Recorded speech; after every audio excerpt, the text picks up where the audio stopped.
Hello दोस्तों, नमस्कार। उन्नयन ज्ञान जीएस एकेडमी पर आपका स्वागत है। और क्या हालचाल है? सब कुछ ठीक ठाक है ना? पढ़ाई लिखाई ठीक चल रहा है? क्लास समझ में आ रहा है? ठीक है। चलिए आज देखते हैं हम लोग कल के क्लास में क्या पढ़े थे। सूक्ष्म जीव के बारे में पढ़ रहे थे। सूक्ष्म जीव बोले तो माइक्रो ऑर्गेनिज्म के बारे में देख रहे थे। और माइक्रो ऑर्गेनिज्म के अंतर्गत वायरस के बारे में जो है चर्चा किए थे। ठीक है कि वायरस क्या होता है, कैसे होते हैं, सजीव है कि निर्जीव है, उसके बारे में कल के क्लास में हम लोग विस्तार पूर्वक चर्चा कर लिए थे। आज के इस क्लास में जो है वायरस से मतलब वायरस से होने वाले विभिन्न रोगों के बारे में देखते हैं कि वायरस जो है प्लांट जगत में यानी कि पेड़ पौधे की दुनिया में किस तरह के रोग फैलाते हैं और मानव जगत में जो है मनुष्य के जीवन में जो है किस तरह के रोग फैलाते हैं। तो उससे वायरस से होने वाले प्रमुख रोगों के बारे में देखेंगे। तो ठीक है, हो जाइए तैयार, कॉपी कलम निकाल करके बैठ जाइए। और यहाँ पर जो भी चीज़ें बताते हैं वो एग्जाम के दृष्टि से बहुत महत्वपूर्ण चीज़ें बताते हैं, है कि नहीं? क्योंकि क्वेश्चन बैंक पलट करके आप देख लीजिए, कहीं ना कहीं यहीं से आपको प्रश्न मिल जाएंगे क्वेश्चन बैंक में। तो जो भी छोटी छोटी चीज़ें बताते हैं उसको आप नोट्स करते चलिए, लिखते चलिए और प्रयास कीजिए कि अधिकतर बातों को जो है 75 से 80 नहीं 90% तक बातों को हम यहीं समझने का प्रयास करें। और फिर भी एक शॉर्ट नोट्स तैयार करते चलिए। नोट्स का मतलब ये नहीं कि इसे पूरा विस्तार से लिखते चले, क्योंकि अब आप लोग तो 9th 10th के मैट्रिक इंटर के तो स्टूडेंट है कि नहीं? है नहीं, है कि नहीं? 9वीं 10वीं के तो स्टूडेंट नहीं है अब कि पूरा नोट्स से लिखाते चले पूरा विस्तार से ये डिफिनेशन नहीं। एक शॉर्ट नोट्स तैयार कीजिए। क्या है कि यहाँ पर हम जिस कंपटीशन का एग्जाम का तैयारी कर रहे हैं, एसएससी हो, रेलवे हो, बैंकिंग हो, चाहे बिहार पुलिस हो, बिहार दरोगा हो, है कि नहीं, तो वहाँ पर सिर्फ आपको ABCD यही मिलेगा और इसमें भी आपको जो है गोल गोल घास के आना है कि नहीं? वहाँ लिखना नहीं है। पीटी की बात करें तो, है कि नहीं? और मेंस तो खैर 1 डे एग्जाम में मेंस होता नहीं है, PCS में होता है, लेकिन बिहार दरोगा हो गया, सिपाही हो गया, SSC रेलवे, ये सब में जो है अधिकतर ऑब्जेक्टिव टाइप के प्रश्न पूछे जाते हैं। तो यहाँ से जो है आपको समझते चलना है और एक शॉर्ट नोट्स तैयार करते चलना है। तो चलिए आज देखते हैं वायरस से होने वाले प्रमुख रोग के बारे में। वायरस वायरस को देखेंगे तो इससे जो है प्लांट जगत में पेड़ पौधे की दुनिया में जो है जैसे कि तंबाकू हो गया, तंबाकू, और वायरस का खोज भी यहीं से हुआ है। तंबाकू से ही जो है रोगग्रस्त तंबाकू से ही वायरस का खोज कौन किए थे? इवानोव्स्की साहब किए थे। वो एक जीव वैज्ञानिक थे और तंबाकू से ही जो है वायरस का खोज किया और उसका नाम रखे थे क्या? Tobacco mosaic. तो तंबाकू हो गया, टमाटर हो गया, उसके बाद मिर्च हो गया, उसके बाद गन्ना हो गया और गोभी हो गया। ये सब जो पौधे हैं इसमें जो है मोजैक मोजैक वायरस के कारण जो है रोग फैलता है। ठीक है, मोजैक रोग कह सकते हैं। ये सब में जो है तंबाकू, टमाटर, मिर्च, गन्ना, ये सब में जो है मोजैक रोग फैलता है। किसके कारण फैलता है? तो वायरस के कारण फैलता है। किसके कारण फैलता है? वायरस के कारण फैलता है, मोजैक रोग फैलता है। ठीक, आगे देखते हैं आलू का एक लीफ रोग होता है। आलू का लीफ रोग, लीफ रोग, इसमें क्या होता है? पत्ती जो है, आलू की पत्ती जो है सिकुड़ जाती है, सिकुड़ जाती है और बीच बीच से जलना शुरू कर देती है।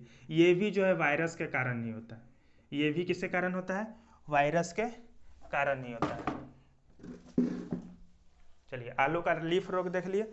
उसके बाद देखते हैं टमाटर का लीफ कर्ल।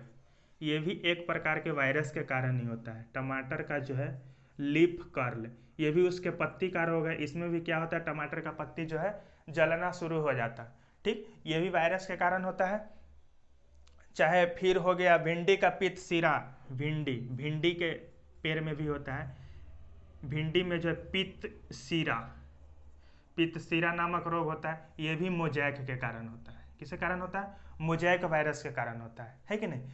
तो प्लांट जगत में ये सब विभिन्न रोगों के बारे में चर्चा की। ये सब वायरस से होने वाले रोग थे। अब देखते हैं जंतु जगत में जो है वायरस से होने वाले रोग को।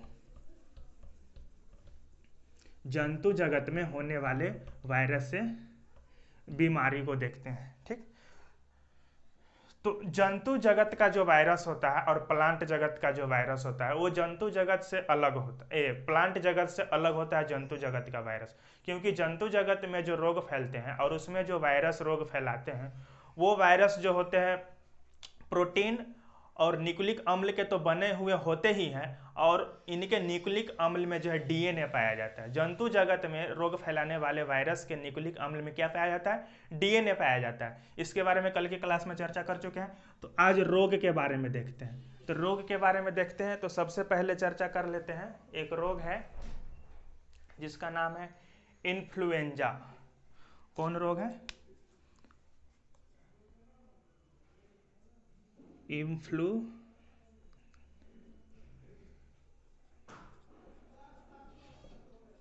इन्फ्लुएंजा कह सकते हैं या फ्लू रोग कह सकते हैं। फ्लू, इन्फ्लुएंजा या फ्लू, इन्फ्लुएंजा या फ्लू, ये जो होता है मिक्सो वायरस के कारण होता है। किस वायरस के कारण होता है?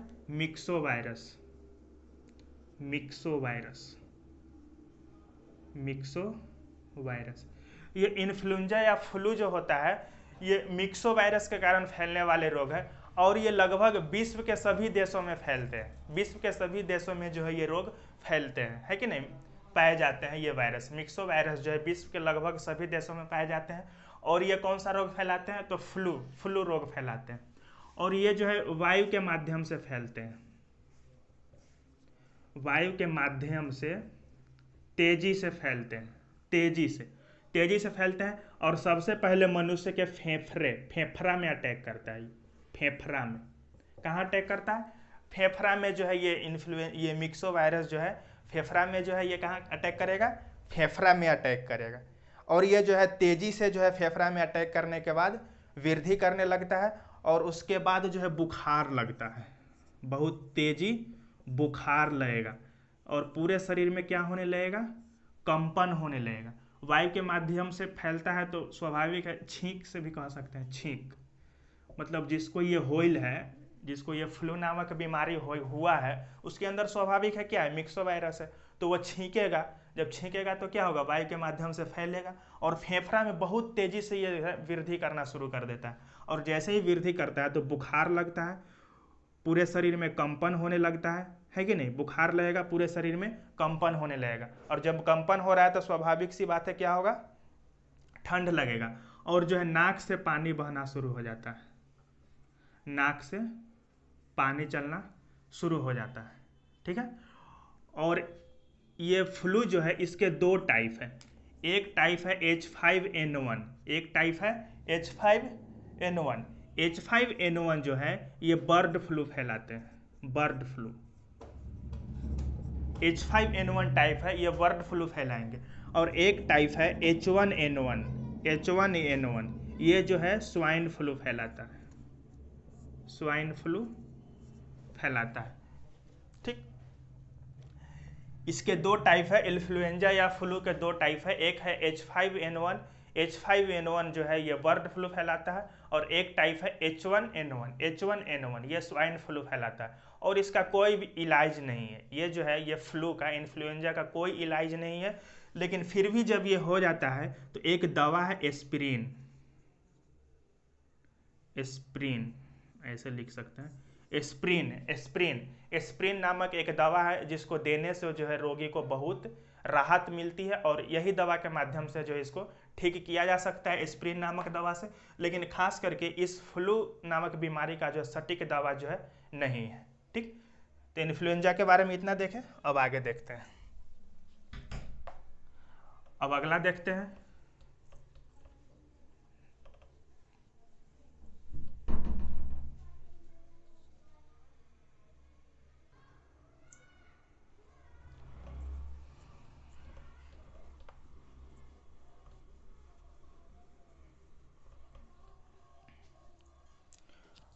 वायरस इन्फ्लुएंजा के बाद किसको देखते हैं? तो इन्फ्लुएंजा के बाद आ जाइए, अब देखते हैं पोलियो को।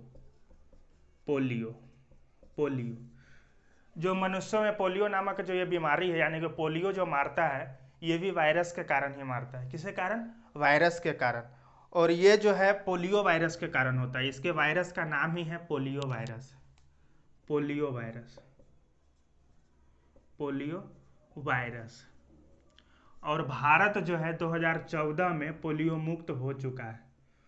2014 में भारत, अपना देश भारत पोलियो मुक्त हो चुका है,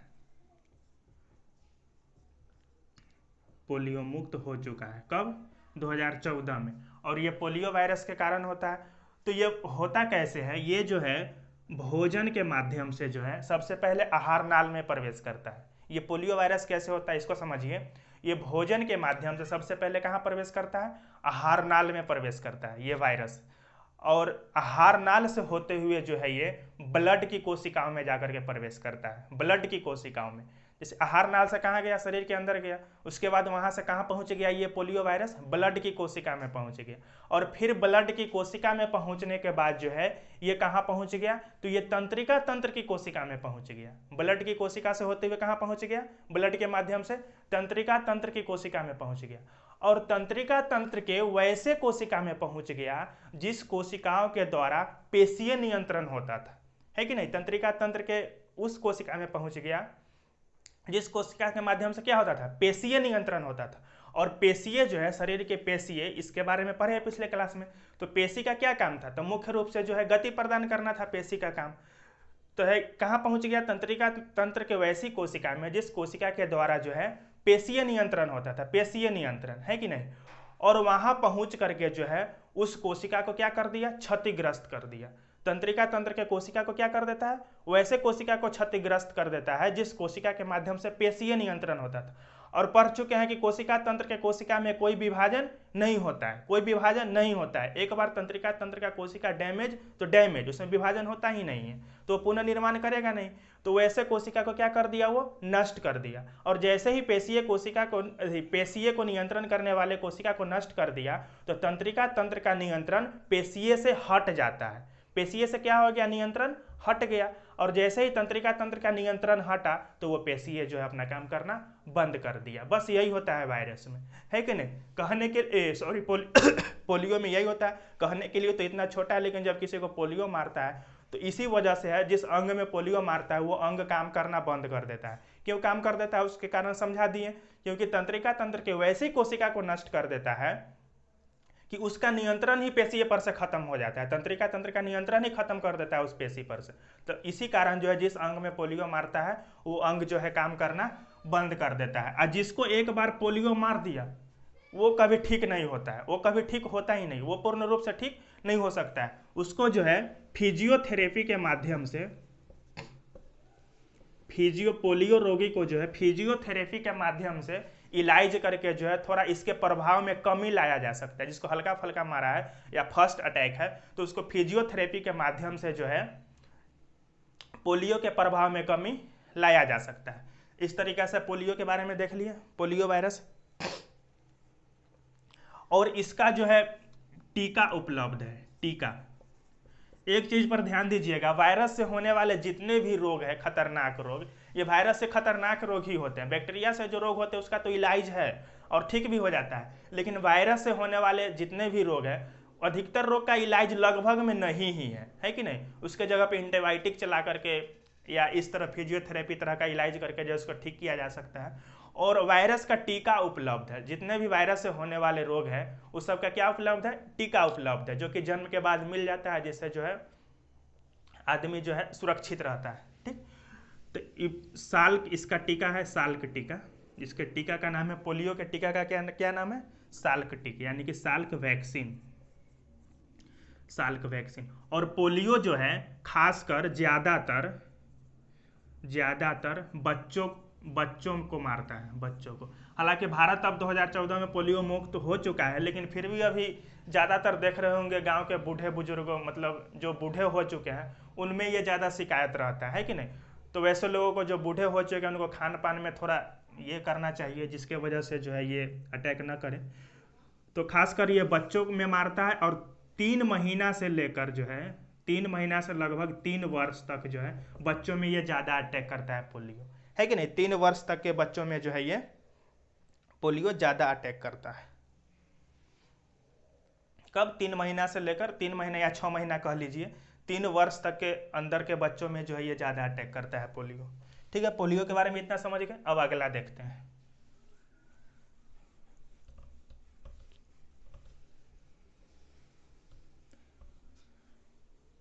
पोलियो, पोलियो देख लिए। पोलियो के बाद अगला है खसरा। क्या है? खसरा, खसरा, खसरा है। यह भी वायरस से फैलने वाला एक रोग है, और यह जिस वायरस के कारण फैलता है उसका नाम है रूबेला। उस वायरस का नाम है रूबेला या मार्बोली, ये दोनों नाम है। रूबेला या मार्बोली वायरस, ये दोनों एक ही का नाम है। खसरा जो है रूबेला वायरस के कारण फैलता है, रूबेला वायरस के कारण खसरा फैलता है। और ये क्या करता है? तो ये भी वायु के माध्यम से तेजी से फैलता है, ये भी वायु के माध्यम से फैलने वाला है। ठीक, ये भी जो है खसरा भी जो है रूबेला वायरस वायु के माध्यम से ही फैलता है, वायु के माध्यम से ही फैलता है, वायु के माध्यम से फैलता है। और इसमें है नाक और आँख से, नाक और आँख से पानी आने लगता है। पानी, नाक और आँख से क्या शुरू हो जाता है? पानी गिरना शुरू हो जाता है। नाक से भी बहुत पानी आएगा और आँख से भी पानी बहुत आएगा। और इसमें जो है बुखार लगता है, बुखार लगेगा। और 3 से 4 दिन बाद जो है, 3 से 4 दिन बाद पूरे शरीर पर जो है, पूरे शरीर पर लाल लाल दाना निकल जाता है, लाल लाल दाना निकल आता है। किसमें? खसरा में।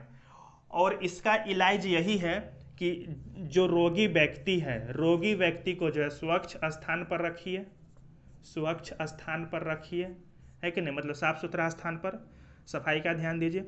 और उस रोगी को जो है भोजन के रूप में उबला हुआ भोजन दीजिए, उबला हुआ भोजन, पानी में उबला हुआ भोजन दीजिए।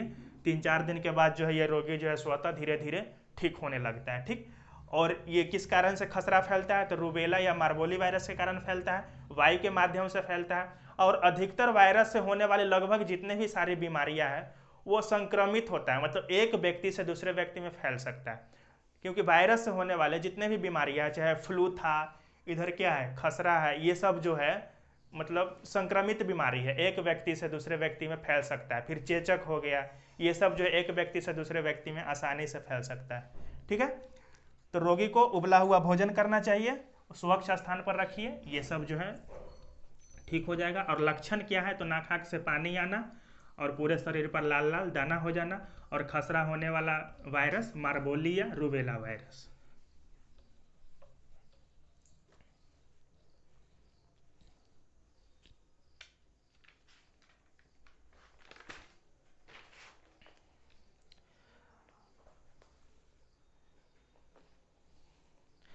अब इससे आगे वाला देखते हैं चेचक।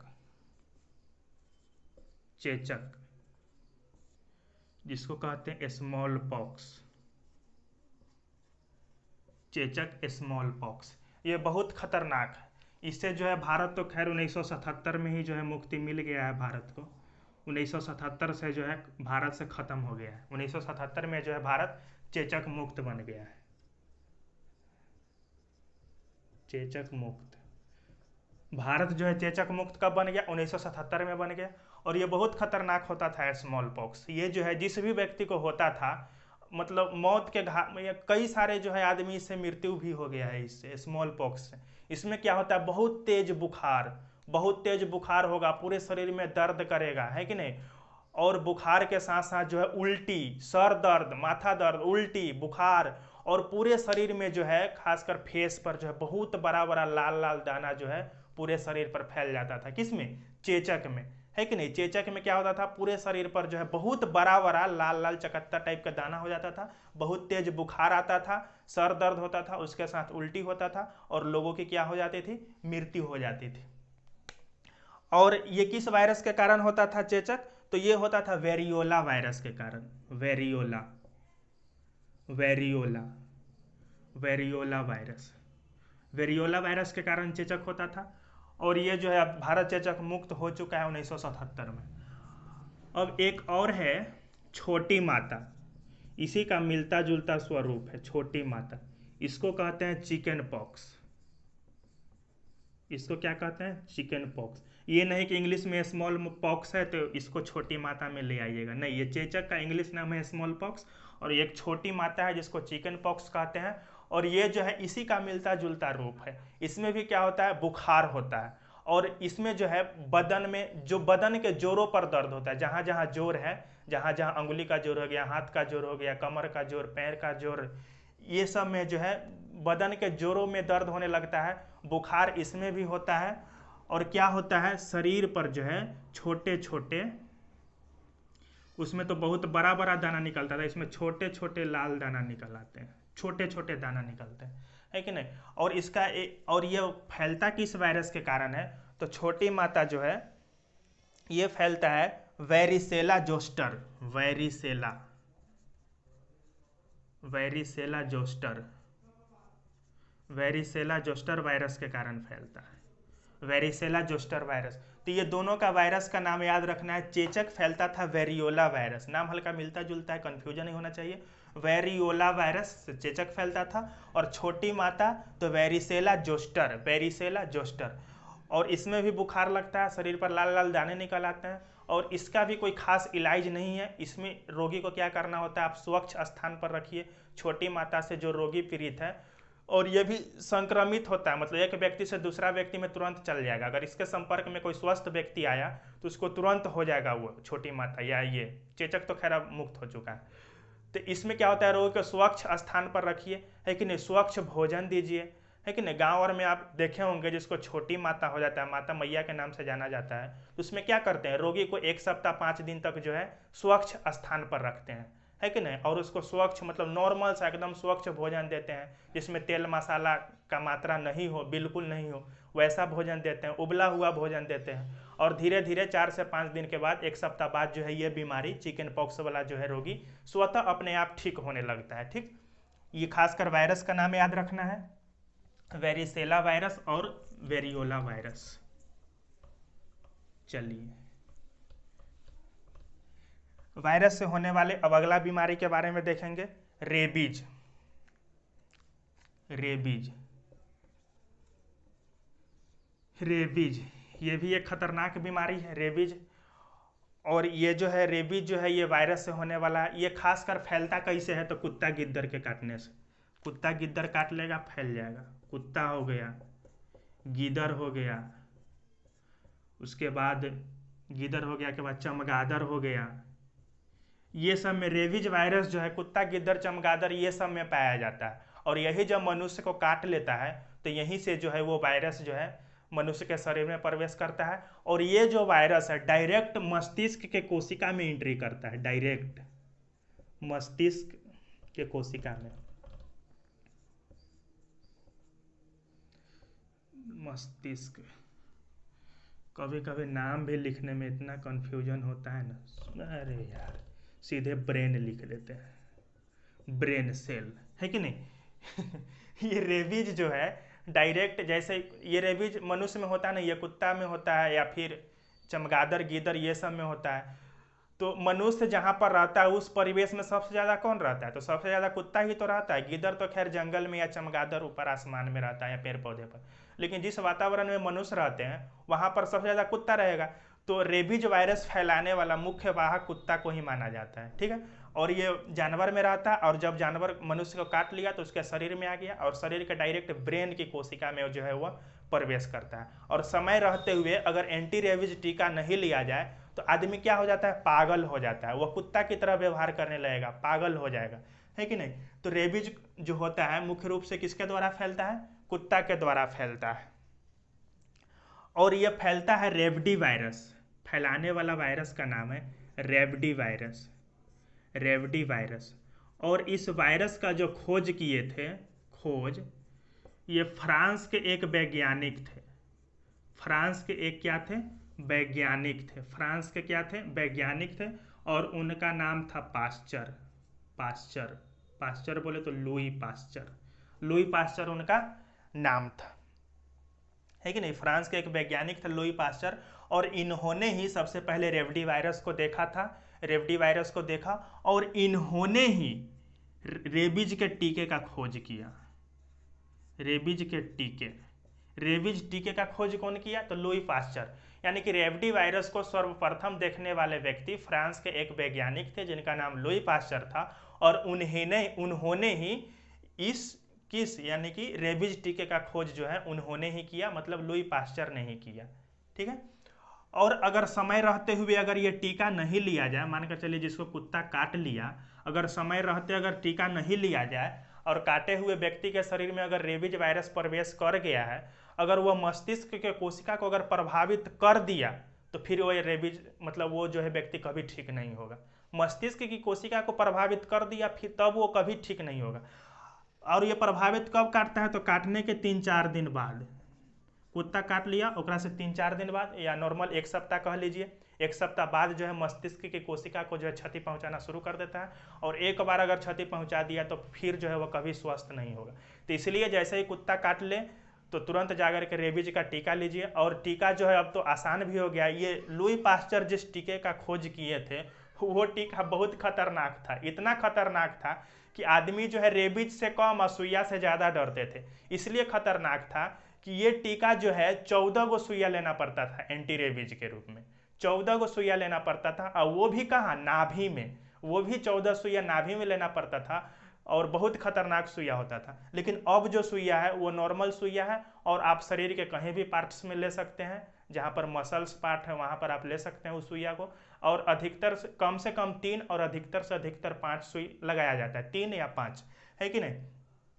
और ये रेबडी वायरस के कारण फैलता है रेबीज। और इस टीके का खोज कौन किया, लुई पास्चर। ठीक है, इतना याद रखना है। और इसका लक्षण क्या है, रेबीज जिसको प्रवेश कर गया इसका लक्षण है सिर दर्द करेगा, सिर दर्द होगा, हल्का बुखार आएगा, हल्का बुखार आएगा, है कि नहीं, ये सब इसका लक्षण है।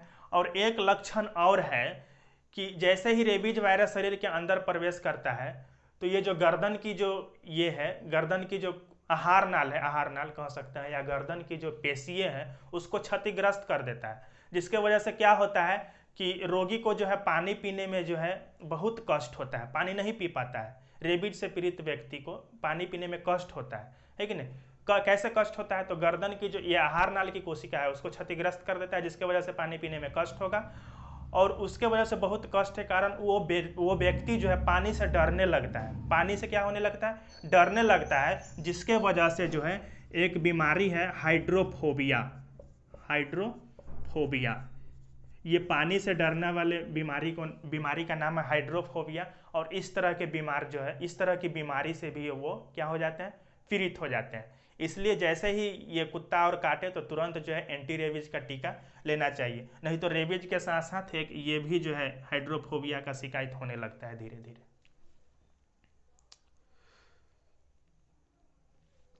चलिए अब आगे देखते हैं, रेबीज से आगे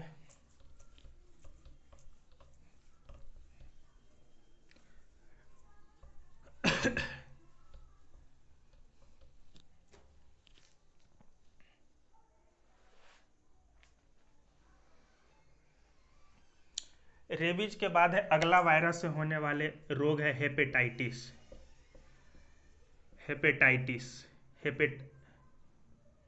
हेपेटाइटिस इसको आम बोलचाल की भाषा में जॉन्डिस कहते हैं, हेपेटाइटिस ये भी वायरस से होने वाला रोग है। और इसको आमतौर की भाषा में, बोलचाल की भाषा में क्या कहते हैं, तो जॉन्डिस कहते हैं। ये 2 प्रकार का होता है, एक होता है टाइप ए और एक होता है टाइप बी, और दोनों ही नॉर्मल है। पहले एक हेपेटाइटिस बी ओ पॉजिटिव करके आता था, लेकिन इसका भी अब इलाज चल रहा है, इलाज हो रहा है। एक टाइप ए जो होता है ये फैलता है दूषित भोजन करने से, दूषित भोजन करने से या फिर दूषित जल पीने से। मानकर चलिए टंकी का पानी आप पी रहे हैं और टंकी साल भर से सफाई नहीं हुआ है, साल 2 साल से सफाई नहीं हुआ है कि नहीं, तो उसमें जो है वैसा पानी पीने से भी हेपेटाइटिस होता है, जॉन्डिस होता है। या दूषित भोजन, मानकर चलिए होटल वगैरह में क्या होता है, एक ही तेल में डेली समोसा छना रहा है, पूरी छना रहा है, तेल चेंज कर ही नहीं रहा, तो उस तरह के भोजन करने से जो है हेपेटाइटिस होता है, टाइप ए। और टाइप बी वाला जो होता है ये ब्लड के संक्रमण से होता है, ब्लड के संक्रमण या लार के संक्रमण से। लार के संक्रमण बोले तो जो व्यक्ति हेपेटाइटिस टाइप बी से ये पीड़ित है, अगर उसका झूठा भोजन अगर खा लीजिए, या किसी तरीके से उसके लार्क के मतलब मुंह के लार्क के संपर्क में आ गए, मुंह के लार्क के संपर्क में, या झूठा भोजन खा लेने से, या वैसे व्यक्ति का जो है डॉक्टर ने वैसे व्यक्ति को सुइया दिया और फिर उसी नीडल से है किसी दूसरे स्वस्थ व्यक्ति को सुइया दे दिया, तो इस तरह से जो है ब्लड के संक्रमण से भी फैलता है। और दूषित भोजन और दूषित जल पीने से जो है टाइप ए नामक हेपेटाइटिस होता है। इसको बोलचाल की भाषा में क्या कहते हैं? जॉन्डिस कहते हैं। और इसमें होता क्या है, तो जो यकृत है, यकृत यानी कि लीवर जो है, लीवर का जो है आकार बढ़ जाता है। जॉन्डिस में आकार क्या होता है? बढ़ जाता है, मतलब जितना सामान्य आकार रहना चाहिए उससे जो है बढ़ जाता है। और रोगी के पहचानने का एक सामान्य लक्षण ये भी है कि उसका आँख पीला दिखने लगता है कि नहीं? आँख पीला दिखने लगता है और पूरा शरीर पीला दिखने लगता है। आँख और शरीर पीला दिखने लगता है, लीवर का आकार बढ़ जाता है, ये सब लक्षण है जॉन्डिस होने का। तो विशेषकर खान पान और ये पानी पर विशेष तौर पे ध्यान देना चाहिए, दूषित भोजन न करना चाहिए, बासी भोजन न करना चाहिए, यही सबसे जो है ये बीमारी फैलता है। और एक और इसके मतलब हेपेटाइटिस जो है एक और कारण से होता है, वो कारण है शराब पीने से। शराब ज़्यादा पीने से जो है इससे भी होता है हेपेटाइटिस। इसको कहते हैं लीवर सिरोसिस। लीवर सिरोसिस ये शराब के अत्यधिक सेवन करने से भी होता है। हेपेटाइटिस जो है शराब के अत्यधिक सेवन करने से भी होता है, और उसको कहते हैं शराब के ज़्यादा सेवन करने से जो होता है उसको कहते हैं क्या? लीवर सिरोसिस कहते हैं। ठीक,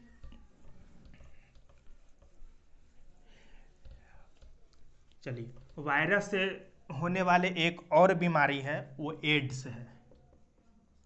एड्स ये बहुत खतरनाक बीमारी है। एक बार अगर हो गया तो ये लाइलाइज है, इसका कोई इलाज नहीं है। एड्स इसका फुल फॉर्म है acquired immunodeficiency system. Acquired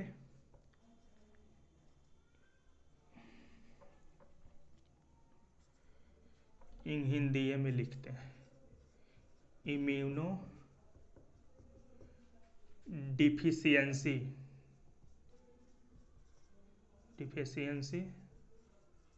system, acquired immunodeficiency system.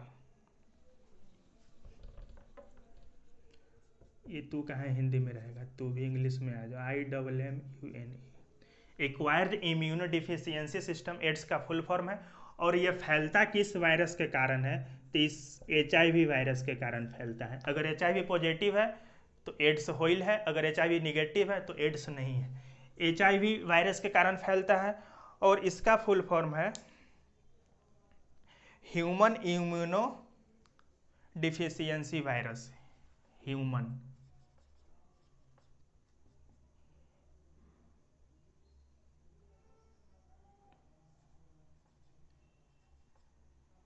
Immuno deficiency virus, HIV।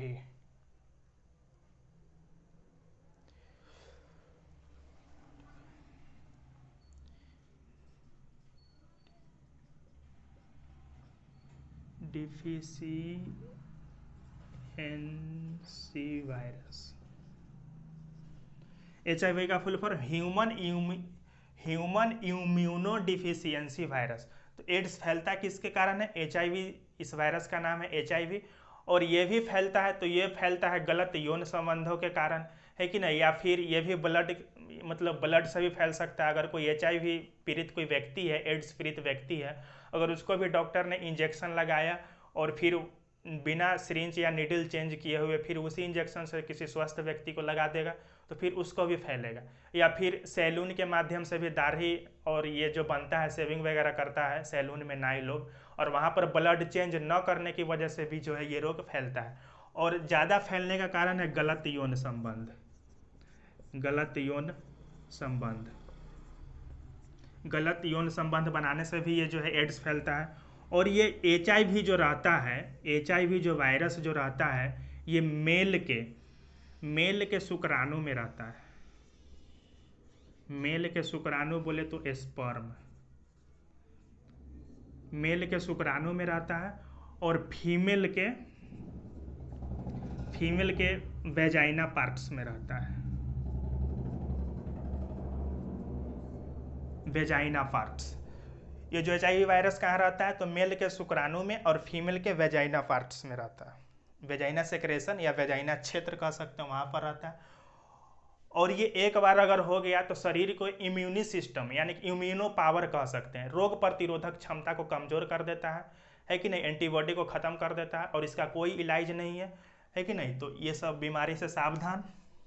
अब आगे देखते हैं, रोग प्रतिरोधक क्षमता क्या कर देता है, शरीर का खत्म कर देता है। उसके बाद आपको कोई बीमारी होगा तो आप स्वस्थ नहीं रह पाइएगा, है कि नहीं। इम्यूनी सिस्टम को जो है, इम्यूनी पावर को जो है पूरा कमजोर कर देता है, जिस वजह से जो है व्यक्ति की मृत्यु हो जाती है। एक और है बैक्टीरियाफेज, बैक्टीरियोफेज, बैक्टीरियोफेज ये भी वायरस है। बैक्टीरियोफेज भी क्या है, एक प्रकार का वायरस है। और ये वैसा वायरस है जो बैक्टीरिया यानी कि जीवाणु पर आश्रित रहता है। ये ऐसा वायरस है जो जीवाणु पर आश्रित रहता है। ये कहाँ पे आश्रित रहता है, जीवाणु पर ही आश्रित रहता है। मतलब जीवाणुओं को जो है भक्षण करता है। ये हर जगह पाया जाता है, जमीन पर, जल में, ये हर जगह पाया जाता है बैक्टीरियोफेज वायरस। और ये मुख्य तौर पर जो है जीवाणुओं का भक्षण करते हैं। ये बैक्टीरियोफेज वायरस जो है गंगा जल में भी पाया जाता है, जिसके वजह से जो है गंगा जल का पानी अत्यधिक दिनों तक क्या करता है, खराब नहीं रह पाता है। अत्यधिक दिनों तक खराब नहीं होता है गंगा जल का पानी। इसका कारण क्या है कि गंगा जल के पानी में बैक्टीरियोफेज नामक वायरस रहता है और गंगा जल के पानी में जितने भी बैक्टीरिया आते हैं सबको ये क्या करता है, खा जाता है, भक्षण कर जाता है। इसीलिए जो है गंगा जल का पानी जो है खराब नहीं होता है। किसके वजह से, बैक्टीरियोफेज नामक वायरस के वजह से जो है गंगा जल का पानी, गंगा जल खराब नहीं होता है, क्योंकि गंगा जल में जो भी बैक्टीरिया आता है उसको ये भक्षण कर जाता है, खा जाता है। और इसका जो खोज जो है वो किया है, बैक्टीरियोफेज जो वायरस है इसका जो खोज करने वाले वैज्ञानिक हैं वो है ट्वार्ट और डी हेरेल। ट्वार्ट और डी हेरेल, ट्वार्ट और डी हेरेल नामक वैज्ञानिक ने 1917 में जो है बैक्टीरियोफेज का खोज किया। तो इस वैज्ञानिक का नाम याद रखना है, ट्वार्ट है, ट्वार्ट ऐसे है, ट पर र, ट्वार्ट और डी हेरेल, यही दोनों वैज्ञानिक ने बैक्टीरियोफेज नामक वायरस का खोज किया था। कब, 1917 में। और इसका क्या काम है, तो ये मुख्य रूप से जो है किसका भक्षण करता है, बैक्टीरिया का भक्षण करता है। और इसकी जो आकृति जो होती है, बैक्टीरियोफेज की आकृति जो होती है, ये शुक्राणु जो होता है, शुक्राणु की कोशिका, शुक्राणु में जो पाया जाने वाला सेल होता है कोशिका, उसी के आकृति के तरह के होता है। ये शुक्राणु के कोशिका की आकृति की तरह बैक्टीरियोफेज की आकृति होती है। तो वायरस से फैलने वाले रोग, ये सब विभिन्न रोग थे जो वायरस से फैलने वाले थे। कौन कौन थे, इन्फ्लुएंजा को देखें, इन्फ्लुएंजा को देखने के बाद और किसको देखें, बैक्टीरियोफेज को देखें, एड्स को देखें, उसके बाद स्वाइन फ्लू को देखें, उसके बाद चिकन पॉक्स को देखें, चिकन पॉक्स के बाद स्मॉल पॉक्स को देखें। तो ये विभिन्न प्रकार के जो बीमारी को देखें, रेबीज को देखें। तो ये सब जो विभिन्न प्रकार के जो बीमारी थे, ये सब ये इससे वायरस से फैलने वाले बीमारी थे। तो ठीक है दोस्तों, मिलते हैं अब अगले क्लास में, क्योंकि अब क्लास ज़्यादा लंबा हो जाएगा। अगले क्लास में देखेंगे बैक्टीरिया से फैलने वाले बीमारी और बैक्टीरिया के कुछ लाभदायक तथ्य है उसके बारे में चर्चा करेंगे, कुछ हानिकारक तथ्य है उसके बारे में चर्चा करेंगे। तो ठीक है, अगर क्लास अच्छा लग रहा है तो चैनल को सब्सक्राइब कीजिए और वीडियो को पूरा देखिए। बीच में स्किप करके देखिएगा या भगा कर देखिएगा तो समझ में नहीं आएगा। वीडियो को लास्ट तक देखिए, है कि नहीं। तो ठीक है, मिलते हैं अगले क्लास में। जय हिंद।